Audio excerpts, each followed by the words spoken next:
በክፉ አጎቱ ምክንያት ጫካ ውስጥ የተጣለው ሕፃን ልጅ ያገኙት ተኩላዎች ግን እሱን ከመብላት ይልቅ ተንከባክበው አሳደጉት። ከ15 ዓመታት የጫካ ቆይታ በኋላ ግን ምን ተፈጠረ? መልሶ ቤተሰቦቹን አገኘ ወይስ እዛው መኖሩን ቀጠለ? አጎቱስ በሕፃንነቱ አውሬ መሃል ጥሎት የሄደበት ምክንያት ምንድን ነው? በፊልማችን መጨረሻ ይህንንና ሌሎችም ብዙ እንቆቅልሾችን የምታገኙበት ቃል የምገባላችሁ በጣም ምርጥ ፊልም ነው። እስከ መጨረሻው በማየት አስደሳች ጊዜን እንድታሳልፉ እጋብዛችኋለሁ።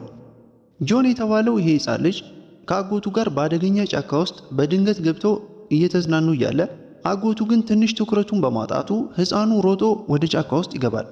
ነገር ግን አጎቱ ከፍለጋዎች በኋላ ልጁን መልሶ ቢያገኘውም ሆን ብሎ ጥሎት ለመሄድ ወሰነ። ሕፃኑ ግራ ገብቶት አጎቴ ኧረ ጠፋሁብህ እያለ እየጮኸ አጎቱን ይጠራል። ግን ብቅ የሚልለት ሰው የለም። ጩኸቱና ለቅሶ ግን ሌላ መዘዝ አመጣበት። ከየት መጡ ያልተባሉ ተኩላዎች ዙሪያውን ከበቡት። ረሃብ ሆዳቸውን ያቃጠላቸው እነዚህ ተኩላዎች አሳደዱት ሕፃኑን። እሱም የተቻለውን ከሮጠ በኋላ ተደናቅፎ ወደቀ መሬት። ካጠገቡ ግን የአዳኞች ወጥመድ ውስጥ ገብቶ ተተብትቦ የወደቀ የነዛ ተኩላዎች ሌላ ጓደኛ አየና ተጠግቶ ያንን ተኩላ የወጥመዱን መረብ አወጣለት። ከወጥመዱ ካላቀቀው በኋላ ከያዘው ውሃም የተኩላው ቁስል ላይ ያፈሰሰለትና ቁስሉ እንዲድን ብሎ ተጠግቶ የቤቱ ድመት ይመስል እያሸ ያባብለዋል። ቀሪዎቹ ሊበሉት ሲያባረሩት የነበሩት ተኩላዎችም ተቀምጠው ሕፃኑን መመልከት ጀመሩ። ቀሪዎቹ ቤተሰቦች ጆን መጥፋቱን ሲያረጋግጡ ግን ነፍስ አድን ሰራተኞችን ጠርተው ያንን ጥቅጥቅ ያለ ጫካ በሙሉ ማስፈለግ ጀመሩ። አደገኛ ዝናብ በመዝነቡ ግን እነዛ ሰዎች ፍለጋቸውን ለማቋረጥ ተገደዱ። ጆን እዛው ጫካ ውስጥ እንዳለ ታዲያ መሸበትና በቅዝቃዜው ተንገላቶ መሬት ላይ ሲወድቅ አንዱ ተኩላ መጣና ወደ ሌሎቹ ተኩላዎች ወሰደው ልጁን። አሁን ጆን ደግሞ ማልቀስ ጀመረ ተርቦ። ተኩላዎቹ ታዲያ ልክ ለቡችሎቻቸው እንደሚያደርጉት አሳና ሌላ ምግብ ቢያመጡለትም ሕፃኑ ግን ሊበላ አልቻለም። እንዲህ እያለ አመሸና አይነጋ የለም ነጋ በድጋሚ። አሁንም ጆን እያለቀሰ ቤተሰቦቹን ስም እየጠራ መፈለግ ጀመረ። እንዲህ እያለ 15 ዓመታትን እዛው ጫካ ውስጥ አሳልፎ አደገኛ የጫካ ሰው ሆኖ አረፈው። ከዛፍ ዛፍ ሲዘል ጦጣዎች እንኳን በሱ ብቃት ይደነቃሉ። ከአዳኞች የተከላከላቸው እነዛ ተኩላዎች ጠብቀው አሳድገው ለዚህ ያበቁት። ያንን ጫካ ግዛቱ አድርጎት ከነዛ ተኩላዎችና ልጆቻቸው ጋር እየቦረቀ መኖርን ጀመረ። አንድ ምሽት አንዷ ተኩላ ስትጮህ ሰምቶ ሮጦ ሲሄድ አንዷ የተኩላዎች እናት ታማ ሞታለች። በዚህም ልቡ ተሰበረና ወስዶ ቀበራት ተኩላዋን። አንድ ቀን ጆን በጫካ ውስጥ እየሮጠ ሳለ ከአንዲት ፎቶግራፈር ጋር እዛ ይገናኛሉ። ስሟ ሊሊ ይባላል። በጣም የሚያምር ወንዝ አየችና ፎቶ ልታነሳ ስትል እሱ ከውሃ ውስጥ እየዋኘ አይታው ደነገጠች። ጆን ሰው የሚባል ፍጡር ሲመለከት ለመጀመሪያው ጊዜ ነው፣ ከሕፃንነቱ በኋላ ማለት ነው። ራቁቱን አይታ አይኗን ከለለች እሷ። እሱ ግን የጫካ ሰው በመሆኑ ምንም ግድ አልሰጠውም። ታዲያ ከተዋወቁ በኋላ የሚኖርበትን ዋሻ ሊያሳያት ወሰዳት ወደ ቤቱ። በመንገዳቸውም እዚያ አካባቢ የሚኖሩ ተኩላዎች አሉ፣ እነሱን ፈልጌ ነው የመጣሁት አለችው። እሱ ግን ጠላት መጣብን ብሎ ተኩላዎቹን ልታጠቃበት መስሎት በጣም ተረበሸ። በጣም ተበሳጨና ተጠግቶ ሲያስፈራራት የኋሊት ተገልብጣ ወደቀች ወደኋላ። እንደ ዕድል ሆኖ አንድ ዛፍ ይዛ ተረፈች። እሱም ያደገበትን እንደ ጦጣ በዛፍ የመንጠላጠል ልምዱን ተጠቅሞ ከመውደቋ በፊት ደርሶ አዳናት። ከዛም ተሸክሞ ወደ ዋሻው ወሰዳት። ከገቡ በኋላ ልብሱን ሲያወላልቅ ደንግጣ አይኗን ያዘች አሁንም። ከዛም እዛው እንዳሉ ፎቶ ካነሳችሁ በኋላ ተጠግቶ ካሜራውን ሲያይ ካሜራው ላይ ያለውን የቤተሰቦቿን ፎቶ ተመለከተና ልቡ ተነካ። ከዓመታት በፊት የተለያቸው ቤተሰቦቹን አስቦ እንባው ዱብ ዱብ ማለት ጀመረ። ሊሊ ግን ተጠግታ አቅፋ አጽናናቸው። ነገር ግን የሰው ፍቅር አይቶ የማያውቀው ጆን ተንገብግቦ ከንፈሯን ሳማት። እሷ ግን ስሟት ከጨረሰ በኋላ በጥፊ መታችውና ሁለተኛ እንዲህ እንዳታደርግ አለችው። በነጋታው ወደ ወንዝ ዳር ሄደው ቦርሳዋ ውስጥ የያዘችው ምግብ አብስለው ተመገቡና ጫካውን ሊያስጎበኛት ወሰዳት። ተኩላዎቹን መግደል የሚፈልጉ አዳኞች ግን መሳሪያ ይዘው ሲንጎራደዱ አያቸውና ከነሱ ጋር ጸብ ጀመረ። ቶሎ እየተደባደበ አንዱን ሊጨርስለት ሲል ግን አንደኛው ከኋላ ሆኖ ማደንዘዣ ወርውሮ ወጋው። ጆን ራሱን ስቶ ተዝለፍልፎ ወደቀ። ሊሊ አሁን ሮጣ ደረሰችለት። እዛ ጉድጓድ ውስጥ ወድቆ እያቃሰተ ጥቁሩን ተኩላ ፈልጊው፣ እሱ ነው ሁሉንም ነገር የሚያስተካክልልኝ አላት። እሷም ሮጣ ወደ ዋሻው ውስጥ ሄዳ ጥቁሩን ተኩላ መፈለግ ጀመረች። አዳኞቹ ጭስ እየበተኑ ተኩላዎቹን ለመግደል ሲጠጉ ጥቁሩ ተኩላ መጣና ነፍሳቸውን እስኪስቱ ድረስ አሳዶ አባረራቸው። በቀጣዩ ቀን ጠዋት የሊሊ እናትና እህቷ በድንገት በመሰወሯ እነሱም ስልኳ አልሰራ በማለቱ ወደ ሄደችበት ጫካ ተሰብስበው ሄዱ። ጆን ታዲያ ከማደንዘዣው ነቅቶ ሊሊን ጫካ ውስጥ እያሽከረከረ ውብ የተባሉ ቦታዎችን አስመለከታት። የአበባ ክራውን ሰርቶ ጭንቅላቷ ላይ ያደረገላት። እሷም በጣም ተደሰተች እና አንድ ጥያቄ ግን ጠየቃት። እስከ ወዲያኛው ከኔ ጋር እንድትሆኝልኝ ይፈልጋለሁ አላት። በዛው አጋጣሚ ሀዌ በሚባል የሊሊ ጓደኛ የሚመሩ የእሷ ፈላጊዎች እሷ ያለችበት ቦታ ደረሱ። ከተኩላ ጋር ሆና ተመለከቷትና ደነገጡ። ሁሉም ተኩላውንም አሯሯጡትና ከበቡት። በያዙት መሳሪያና ዱላ ግን ቀጥቅጠው ሊገሉት ሲሉ ጆን ከዛፍ ላይ ዘሎ ወረደና ተኩላውን ሊገሉበት ሲሉ መከላከል ጀመረ ቶሎ። ሁሉም እየተፈራረቁ አሁን ዱላቸውን ወደ ጆን አዞሩበትና እሱን ለመቀጥቀጥ ሞከሩ። እሱ ግን አደገኛ ተዋጊ በመሆኑ አንድ በአንድ ረፈረፋቸው። መጨረሻ አንዱን ልጅ አጥንት እንደያዘ ውሻ እጁን ነክሶ ሲይዘው ሊሊ ግን እየጮች ልቀቀው ብላ ለመነችው። ከዛም ለቀቀው ቶሎ። ከዛ ግን ወደ እሷ በቀጥታ ሄደ። ሲጠጋት ግን ሰዎቹ እየተረባረቡ በያዙት ዱላ ወገብ ዛላውን ይመቱታል። እሱም ያንን ሁሉ ድብደባ ተቋቁሞ ያለምንም ተቃውሞ እየተቋቋመ ተጠጋት። ማንም ሊጥለው አልቻለም። ጆን ፍላጎቱ ሊሊ ጋር ደርሶ እሷን መውሰድ ብቻ ነበር። ሀዌ የተባለውን ጓደኛዋን ገፍትሮ ጥሎት ተሸከማትና ከአያቱ የወረሰው ቅርስ ሲመስል ተንከባክቦ ሲወስዳት፣ ጓደኞቹ ግን ከኋላ ሆነው ቀጠቀጡት። አሁን መቋቋም አቃተውና ወደቀ እና ከሱ ነጠቋትና ጓደኞቿ ይዘዋት ሄዱ። እነሱን እያየ ልቡ በጣም አዘነ። ሊሊን በጣም ይወዳት ስለነበር ማለት ነው። በነጋታው ግን ከጥቁሩ ተኩላ ጋር ሆኖ ሊሊን ለመፈለግ ረጅም ርቀት ተጉዞ ወደ ከተማ ለመሄድ ወሰነ። ከተማው ላይ የሚከበር አንድ ፌስቲቫል ነበርና ገና ከተማ ከመግባታቸው ወዲያውኑ አገኟት ሊሊን። እሷም በጣም ተደሰተችና ተቀምጣ እያወራችው ለምን ግን እኛ ቤት አትኖርም? የጫካ ህይወት ይበቃሃል። ቤተሰቦቼ አንተንም ተኩላህንም እንዲቀበሉ እለምናቸዋለሁ። ከኛ ጋር ኑር እባክህ ብላ ለመነችው። እሱም ሐሳቧን ተቀብሎ ቤታቸው ገባና ሰርቶ የማያውቀውን ነገር መለማመድ ጀመረ። መኪና ማጠብ፣ ጸጉሩን ስታደርቅለትም እንኳ ተገርሞ ያያታል። ሱፐርማርኬት ሄደውም ዕቃ ገዝተው ተመለሱ። በዛው ምሽት ቤተሰቦቿ አዲሱን እንግዳ ለመቀበል እራት አዘጋጁ። በነጋታው ከተማውን ልታሳየው ይዛው ስትሄድ ሀዌ የተባለውን የእሷን ጓደኛ አዩትና ወርዳ ስታናግረው እሱም ነይ ዛሬ አንዲት ዝነኛ ተዋናይት ስለምትመጣ እሷን አብረን እናያት ብሎ እጇን ሲይዛት፣ ጆን ግን ከመኪናው ዘሎ ወረደና አንከባለለው መሬት ላይ። መደባደብ ጀመሩ። ሊሊ ግን አስቆመችውና ጭራሽ ጆንን ጥለው ከጓደኛዋ ሀዌ ጋር ተያይዛ ሄደች። አሁን መኪና እንዴት እንደሚነዳ እንኳን የማያውቀው ጆን ቆሞ እንዳለ አንድ ሕፃን ልጅ ዛፍ ላይ ተንጠልጥሎ ሊወድቅ ብሎ ሲያለቅስ ጆን ተንጠልጥሎ ዘለለና አታረፈው ልጁን። የሕፃኑ እናት ግን ተጠግታ ከማመስገን ይልቅ ጭራቅ መስሏት ልጇን ይዛ ሸሸች። እሱ ግን ምንም ሳይላት እዛው እንዳለ አደገኛ ዝናብ ሲዘንብበት መሄጃ ስላልነበረው እዛው ዝናቡ ላይ ተቀመጠ። ሊሊ ታዲያ ጆንን በሕፃንነቱ ጫካ ውስጥ አውቆ ጥሎት የተሰወረው አጎቱ ጋር ደወለችለትና ጆንን አሁን አግኝቼዋለሁ፣ እኛ ጋር ነው የሚኖረው አለችው። ጆን ታሪኳን ነግሯት ስለነበር ከኦንላይን ነው የአጎቷን ስልክ ያገኘችው። አጎቷ ግን አሁንም ዋሸና የጠፋውን ሕፃን እኮ ከዓመታት በፊት አግኝተነዋል፣ ግን አንቺ አድራሻሽ የት ነው ብሎ ጠየቃት። በዛው ቀን ሊሊ ቤት ተመልሳ ጆን ቤት እንዳልተመለሰ ስታይ ሮጣ ወደሱ ስትሄድ እሱ ግን በሚያሳዝን ሁኔታ ጥላው የሄደችበት ቦታ ኩርምት ብሎ ተቀምጦ በዶፍ ዝናብ እየተቀጠቀጠ እየጠበቃት ነበር። ወደ ቤት ይዛው ተመለሰች። ነገር ግን ቤት እንደገቡ አንዲት ጎረቤታቸው ይሄ ሴጣን ልጅ ሴት ልጄን እየደበደበብኝ ነበር ብላ ጆን ላይ ጣቷን ቀሰረች። ሌሎች ሰዎች ግን አረ ሰው ተመሳስሎብሽ ይሆናል ቢሏትም የተወሰኑ ሌሎች ሰዎች ደግሞ አረ አባሩት እያሉ እሱ ላይ መጮህ ጀመሩ። አረ እኔ ምንም ማውቀው ነገር የለም እያለ ንጹህነቱን ቢያስረዳቸው ሰዎቹ ግን ወደ መጣበት ተመልሶ እንዲሄድና ሁለተኛ እነሱ ጋር እንዳይመጣ ነገሩት። እሱም ጓዙን ጠቅልሎ ወደ ጫካው ለመመለስ ሲል ሊሊ ተጠጋችውና እባክህን ጥለኸኝ አትሂድ፣ እኛ ቤት ኑር አለችው። ብዙ ከለመነችው በኋላ እኔ እንደ ሰው መኖር ከብዶኛል፣ ሁሉን ነገር የምታስተምሪኝ ከሆነ ብቻ ነው አብረሽ በድጋሚ የምኖረው አላት።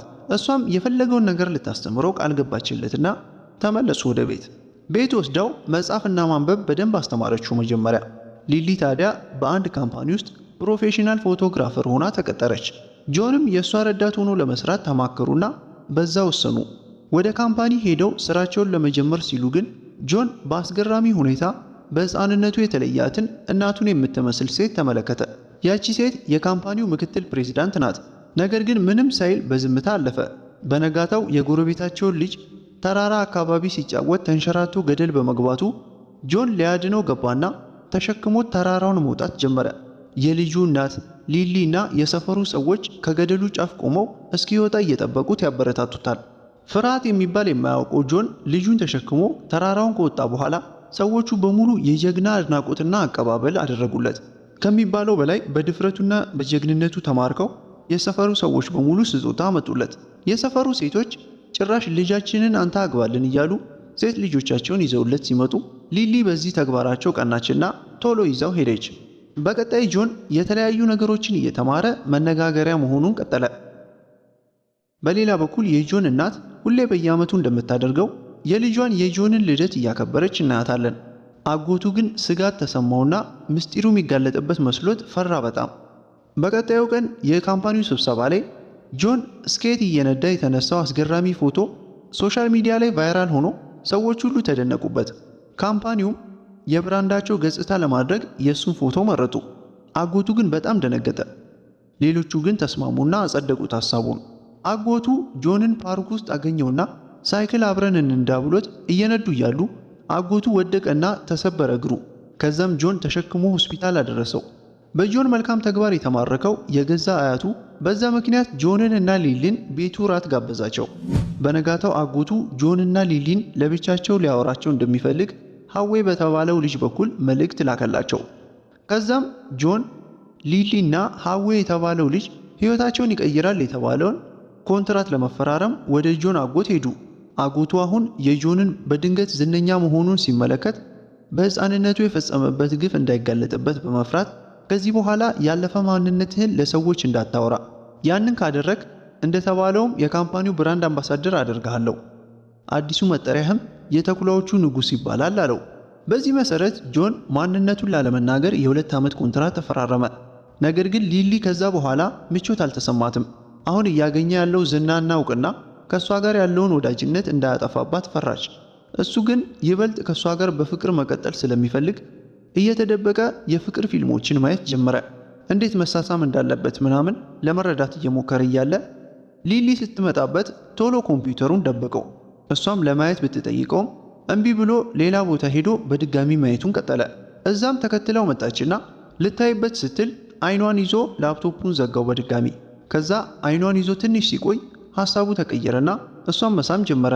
ተኩላው እንኳን አጠገባቸው ሆኖ ምላሱን ዘርግቶ ቢመለከታቸውም እነሱ ግን በስሜት ጦዘው ቀጠሉ።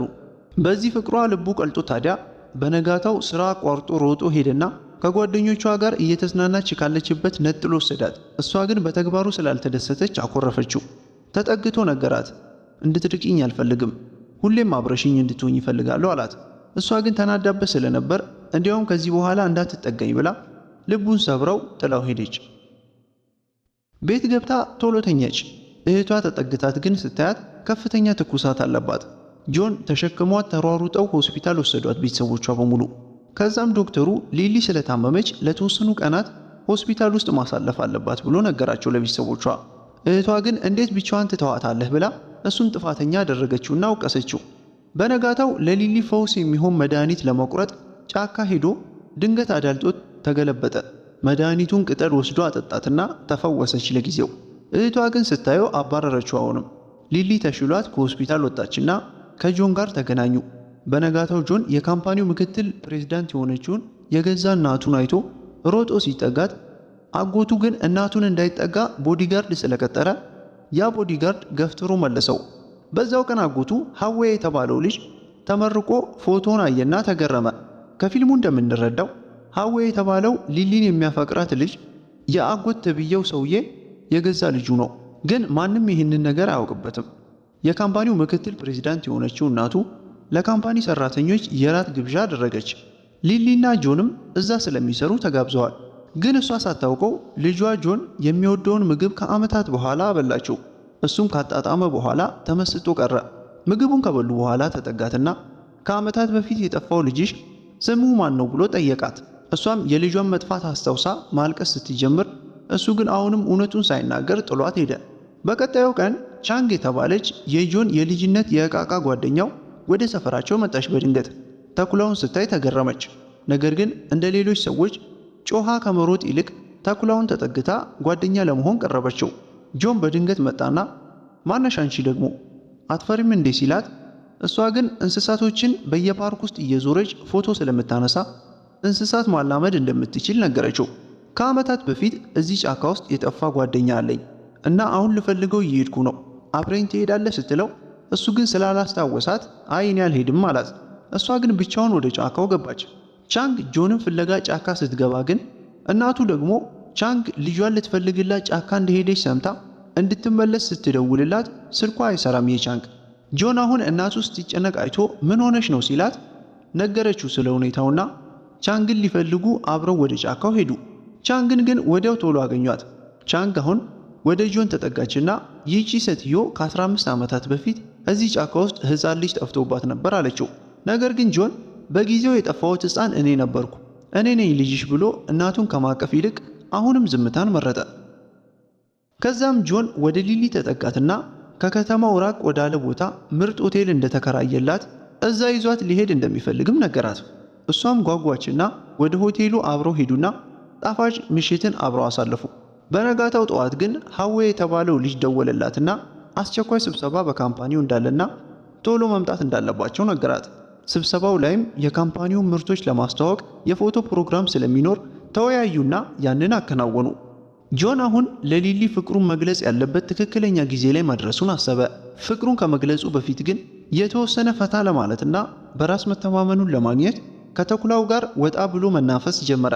ነገር ግን የሰፈር ጉልበተኞች ከመሬት ተነስተው በያዙት ዱላ ሊመቱት ተጠጉት። በድብደባቸው መሃል ታዲያ ተኩላውን እንደጎዱበት ሲመለከት በንዴት ተነሳና ቀጠቀጣቸው እያንዳንዱን። ነገር ግን የሆነ ልጅ ከሩቅ ሆኖ እየቀረጻቸው ነበር በስልክ። ያንን ልጅ እንዲቀርጽ የላከው ደግሞ የጆን አጎት ነበር። ታዲያ ጆን የካምፓኒው አምባሳደር በመሆኑ ደንበኛ በተሰበሰበበት ወጥቶ ራሱን ሊያስተዋውቅ ሲል አጎቱ ግን ጆን ሰዎቹን ሲደበድብ የተቀረጸውን ቪዲዮ ከፍቶ ሰዎች ሁሉ ተናደው እንዲወጡ አደረገ። ነገሩ የካምፓኒውን ገጽታ የሚያጠፋ መጥፎ ተግባር በመሆኑ እናቱን ጨምሮ ብዙ ሰዎች ተናደዱ። እንዴት እንዲህ ታደርጋለህ ብለው ጮሁበት። ጆን አሁን የሚረዳው የሚያዳምጠው ሰው ባለመኖሩ ተኩላውን ይዞ ለአንዴና ለመጨረሻ ጊዜ ወደ ጫካው ለመመለስ ወሰነ። ሊሊ እንደተለመደው ልታስቆመው ብትሞክርም እሱ ግን አሁን ስለቆረጠ ተሰናብቷት ሄደ። ጫካ ገብቶም ብዙ ጊዜያትን እዛው አሳለፈ። ቻንግ የተባለችው ልጅ ታዲያ ከብዙ ጥናትና የራሷ ምርምር በኋላ አረጋገጠችና ወደ እናቱ ተጠግታ ጆን እኮ የጠፋው ያንቺ ልጅ ነው አለቻት። እናቱ ታዲያ ወዲያው ግብረ ኃይል አቋቁማ ልጇን ፍለጋ ወደ ጫካ ከተመች። ጫካ ገቡና ሊሊ ፊሽካ ስታፏጭለት ሮጦ መጣ በምልክት እና አቀፋት። እናቱም አብራ ነበረችና ተገናኝተው የዓመታት ፍቅራቸውን ካወጡ በኋላ እባክህ ልጄ ጫካውን ተወውና ወደ ቤት ተመለስ ስትለው እምቢ ብሎ ጥሏት ሲሄድ ራሷን ስታወደቀች ይዛው። ተኩላው ግን በዚህ ጊዜ ጆን ያኔ በሕፃንነቱ በጠፋበት ቀን ይዞ የነበረውን ቦርሳ መጣለትና ሰጠው ለሱ። ከዛም ተኩላው ላይመለስ ጥሎት ሄደ። ጆን ታዲያ ጫካውን ተሰናብቶ ወደ ቤት ተመለሰ። ወደ ቤት በመመለሱ ትልቅ ደስታ እያከበሩ በጆን መመለስ የደነገጠው አጎቱ ግን ጆንንና ቻንግ የተባለችውን ልጅ አሰከራቸውና ተቃቅፎ ፎቶ እየተነሱ በማስመሰል ፎቶውን ለሊሊ ላከላት። ሊሊ ይሄን ስታይ እንደተከዳች አስባ ስቅስቅ ብላ አለቀሰች። በዚህም ተናዳ በስራ ሰበብ ሀገሪቱን ለቃ ወደ እናት ሀገር አሜሪካ ሄደች። ጆን ነገሩን ሲሰማ ቤተሰቦቿ ጋር ሄዶ ጠየቀ ስለሷ። ቤተሰቦቿ ግን አረፈድክ እኮ ሀገሩን ለቃ ሄዳለች ብለው ሲነግሩት በጣም አዘነ። በዚህም ተናዶ የሷን ፍቅር ለማውጣት በስራው ጠንክሮ መስራት ጀመረ። በካምፓኒው ማናጀር ለመሆን ከሀዌ ጋር ተቀናቃኝ ሆኖ ቀረበ። እዛው እንዳለ ቻንግ የተባለችዋ ሴት ከሌላ ሀገር ልትመጣ እንደሆነ ተነገረውና እንዲቀበላት ታዘዘ። ሊቀበላት ወደ አየር ማረፊያው ሲሄድ ግን እዛ ሊሊን አገኛት። ከዓመት በኋላ ከሄደችበት ስትመለስ ተገናኙ እና እሱም ያኔ ነገሩን ሳታጣራ ጥላው በመሄዷ ተናዶባት ሲያያት ዝም ብሏት አለፈ። ታዲያ በስራዋ የተጸጸተችው ሊሊ ጆን ትንሽ አሞት በተኛበት ተጠጋችውና በድንገት ሳመችው። እየተሳሳሙ እያሉም ቻንግ አየቻቸውና ተረበሸች በጣም። ምክንያቱም እሷም ለሱ ፍቅር ተሰምቷት ነበር። በቀጣዩ ቀን ሊፍት ውስጥ ሲገናኙ ምንም ሳይነጋገሩ በእጃቸው ግን ተያያዙ። ከዛም የሆነ ቦታ ላይ ሆነው ሁለቱም የተለያዩበትን ሁኔታ እያስታወሱ አንቺ ነሽ አንተ ነህ ጥፋተኛ በመባባል መወቃቀስ ሲጀምሩ ከኋላቸው ግን እናቱ የልደት ሰርፕራይዝ ይዛለት መጣች። በልጅነቱ ይለብሳቸው የነበሩትን የሕፃንነት ልብሶቹን ጠብቃ ቆይታለት ስለነበር እሱን አምጥታ ሰጠችው። ቻንግ አሁን ወደ ሊሊ ቀረበችና ግን ጆንን አሁንም ተወጇለች ብላ ጠየቀቻት። ሊሊ ግን አይ አልወደውም አሁን አለች። ግን ማንም አላመናትም። ወዲያው ሊሊ ከዶክተር ተደወለላትና ወደ ሆስፒታል ሄደች። ዶክተሩም ጠራትና አሳዛኝ ዜና ነገራት። ሰውነቷ ከዚህ በኋላ ቀይ የደም ሕዋስ ማምረት እንደማይችልና ያላት ብቸኛ አማራጭ የመቅኔ ንቅለ ተከላ ማድረግ እንደሆነ ብቻ ነገራት። በዚህም ልቧ ተሰብሮ እያለቀሰች ወደ ቤቷ ደጃፍ ሄዳ ጆን የሰጣትን ፊሽካ ስትነፋ ጆን እቤት ሆኖ ሰምቶት ሮጦ ወደ እሷ መጣ። ነገር ግን ሀዌ የተባለው ልጅ አበባ ይዞ ተጠጋትና ፍቅሩን ሊገልጽላት ሲል ጆን ደርሶ ከሩቅ ሆኖ ይመለከታቸዋል። በተነገራት መጥፎ ዜና ልቧ የተሰበረው ሊሊ ተጠግታ ሀዌን አቅፈው ማልቀስ ጀመረች። ጆን ይህንን ሲመለከት ሊሊ ሀዌን የወደደችውና ጥያቄውንም የተቀበለችለት መስሎት አዘነባትና ጥሏት ተመልሶ ሄደ። ሊሊ አሁን ስለገጠማት በሽታ ለሀዌ ነገረችውና ዶክተሯ የመዳን ዕድልሽ በጣም ዝቅተኛ ነው ብሎኛል አለችው። እሱም ቀጠልና ወደ ሌላ ሀገር ሄደሽ የነበረው በዚህ ምክንያት ነበር ማለት ነው ሲላት፣ እሷ ግን አይ ሌላ ሀገር የሄድኩት በጆን ምክንያት ነበር ብላ በስልኳ ላይ ጆን እና ቻንግ ሲሳሳሙ የነበረውን ፎቶ አሳየችው። ፎቶውን አይቶ ጆን እኮ በዕለቱ ከልክ በላይ ሰክሮ ነበር፣ ፎቶውንም ማን እንዳነሳቸው ላንቺም ማን እንደላከልሽ ያውቃለሁ ብሎ ወደ አባቱ ሮጦ ሄደና አባዬ ግን ጆንና ሊሊን ለማለያየት እንዴት ያንን ሁሉ ነገር ታደርጋለህ ሲለው፣ አባቱም ካምፓኒውን አንተ እንድትወርስልኝ ስለምፈልግ ብቻ ነው ልጄ አለው። ጆን አሁን ወደ ሊሊ ሄዶ ግን ከኔ ምን አተሽ ነው እሱን የመረጥሽው? ማታ አቅፈሽው ስታለቅሺ አይቼሻለሁ ሲላት፣ እሷ ግን እውነታው እንደዛ እንዳልሆነና የገጠማትን ነገር ሁሉ እንባዋን እያዘነበች ነገረችው። እሱም በጣም ደንግጦ አዘነላትና ቶሎ ብሎ አቀፋት። ምንም ነገር ቢገጥምሽ መቼም አልተውሽም አላት። ቀስ በቀስ በመሃላቸው ያለው ልዩነት እየጠበበ መጣ። የጆን እናት አሁን ቻንግን ጠራቻትና አንቺና ልጄ ጆን ብትጋቡ በጣም ደስ ይለኛል አለቻት። ነገር ግን አያታቸው ደግሞ ጆንን እና ሀዌን ጠራቸውና ለሁለቱ አንድ አሳይመንት ሰጣቸው። ሁለታችሁ የብስክሌት ሽያጭ ዲዛይን አዘጋጁና ከሁለታችሁ ያሸነፈው የካምፓኒው ቀጣይ ማናጀር ይሆናል አላቸው። ከዛም አሁን ጆን ወደ አጎቱ ተጠጋና አንተ ግን ጨካኝና አረመኔ ሰው ነህ፣ ጫካ ውስጥ በሕፃንነቴ ጥለኸኝ ተሰወርክ ሲለው፣ አጎቱ ግን በሰዓቱ እኮ ስታለቅስ ስላልሰማሁ ነው እንጂ አውቄ አይደለም የጣልኩህ አለው። ከዛም ሀዌ አንድ ቀን ወደ አባቱ ተጠጋና አስደንጋጭ ምስጢርን ሰማ። አባቱ ለሰው ሲናገርም ጆንን ጫካ ውስጥ የጣልኩት እኔ ነኝ ሲል የሰማው ሀዌ በጣም አዘነና ወደ ካምፓኒው ሄዶ ማናጀር ለመሆን ከጆን ጋር ያለኝን ፉክክር አቁሜያለሁ፣ ለቦታው አልመጥንም እኔ አለ። አባቱ ግን ምን ነክቶሃል ቀወስክ እንዲህ ብሎ ሀዌ ላይ ሲጮህበት፣ ሀዌ ግን ምስጢሩን በሙሉ ስትናገር ሰምቻለሁ አለው። የቻንግ እናት ታዲያ ተጠርታ መጣችና ልጇ ቻንግ ጆንን ሊያገባ በመሆኑ መወያየት ጀመረች። አያታቸውም ቻንግ እና ጆን በቅርብ ይጋባሉ ብሎ ወሬ ሲጀምር ሊሊ በጣም ደነገጠች። ጆን ግን ግራ ገባውና እናንተ ሰዎች ግን ምንድን ነው የምታወሩት? እኔ ማግባት የምፈልገው ሊሊም ብቻ ነው አላቸው። ከሷ ውጪ ዓለም አይታየኝም አለ። ሊሊም በነገሩ ግራ ተጋብታ ተነስታ ሄደች ሮጣ። እሱም ሮጦ ተከተላትና አረጋጋት። በቀጣዩ ቀን ሊሊን ሰርፕራይዝ አደረጋት። ከዚህ በፊት የተነሱትን ፎቶዎቻቸውን የትውስታ ፎቶዎቻቸውን ሁሉ ለጥፎ ቤቱን አሸብርቆ ጠበቃት። ተንበረከከላትና ሕይወቴን በሙሉ ካንቺ ጋር ማሳለፍ ነው የምፈልገው፣ ታገቢኛለሽ ብሎ ጠየቃት። እሷም ጥያቄውን ተቀብለው ሲሳሳሙ ተደብቀው የነበሩ ጓደኞቻቸው መጡና ደስታቸውን አብሮ ማክበር ጀመሩ። ትንሽ እንደቆዩ ግን ሊሊ ህመሟ ተነሳባትና ራሷን ስታ ወደቀች። ተሯሩጠው ሆስፒታል ወሰዷት ቤተሰቦቿ። አሁን የመቅኔ ንቅለ ተከላውን እህቷ እንድትሰጣት ቤተሰቦቿ ሲጠይቋት እህቷ ግን ያማ አይሆንም ብላ ጥታቸው ሄደች። ከዛም ሊሊ ተሻላትና ጆን ቤተሰቦቹ ጋር ይዟት ሲሄድ አያቱ ግን ጮኸበት። እኛ ያዘጋጀንልህን ሴት ትተህ ሌላ ሴት ትጎትታለህ ብሎ አስጨነቀው። ከዛም ሲመለሱ የሊሊ እህት ሊሊን ቀረበቻትና ታረቁ። ላልኩት ነገር በሙሉ ይቅርታ አድርጊልኝ ብላ ወላጆቿንም ይቅርታ ጠየቀች ሄዳ የሊሊ እህት። ጆን እና ሊሊ ታዲያ የፍቅር ቀጠሮ ነበራቸውና ሁለቱም ሽክ ብለው ለብሰው ሲገናኙ አንድ መኪና በፍጥነት እየበረረ መጣ ጆንን ሊገጨው። ይህንን ያዘዘው አጎቱ ነበር። ነገር ግን የአጎቱ ልጅ አየና ሮጦ መጥቶ ጆንን ሲገፈትር ራሱ ተገጨ። በዚህም አጎቱ ለጆን ያሰበለት ሴራ በሙሉ የራሱ ልጅን አስገጨበት። አጎቱ ልጁ ከተገጨበት በኋላ እስከ ዛሬ የሰራው በሙሉ ጸጸተውና ያደረገውን ነገር በሙሉ ለአባቱና ለጆን እናት ነግሯቸው ይቅርታ ጠየቃቸው።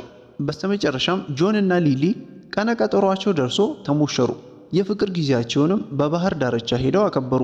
ብዙም ሳይቆዩ ግን ሰርጀሪዋን የምትሰራበት ቀን ደረሰ።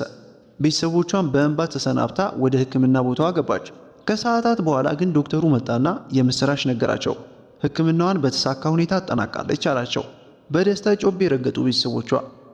ሊሊ ተመልሳ ቤተሰቦቿን ተቀላቀለች። ከዛም በደስታ መኖራቸውን ቀጠሉ።